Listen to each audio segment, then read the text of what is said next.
Hello family, here is how I make akara. If you want to see how I made this fluffy akara, keep on watching. Here the beans has been peeled and washed. I used my blender to peel the beans and it's ready to go to the blender. When blending beans to make akara, you don't want to add too much water or else your akara balls will not form.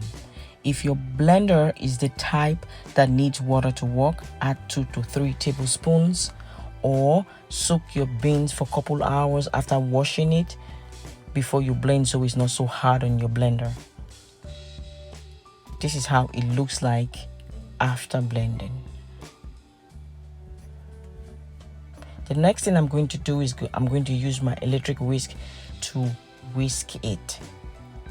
Growing up in Nigeria, when we go to buy akara on the street, I see the women frying the akara, beating the batter in a mortar with a pestle. I didn't understand what that maneuver meant until the very first time I made akara. It came out flat when I didn't do this. You can see the texture here, how light it is after whisking.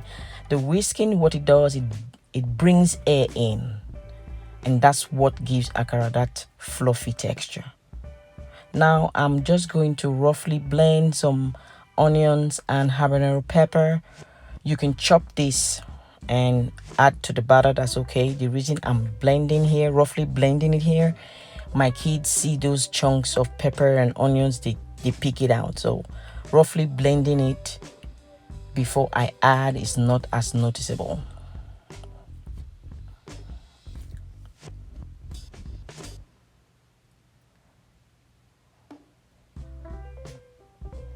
And this is the texture I'm going for.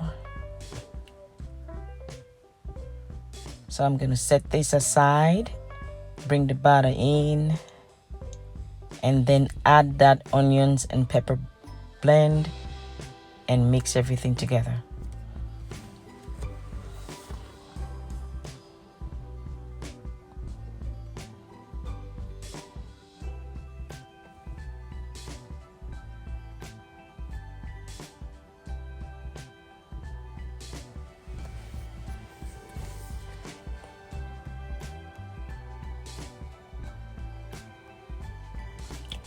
Add some salt and continue mixing.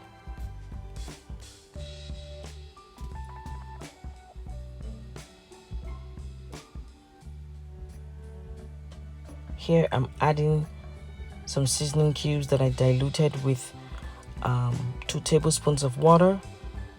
I did that because sometimes when you just put Maggi, you break it in, it doesn't dissolve all the way. Now we're going to fry.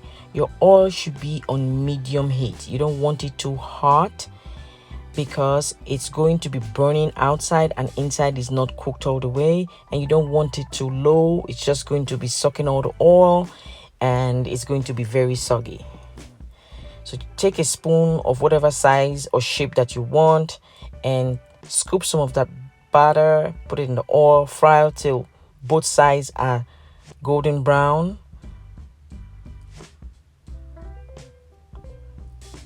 And then you take out, place it on a paper towel or kitchen napkin to drain the excess oil, and you repeat this till your batter is finished.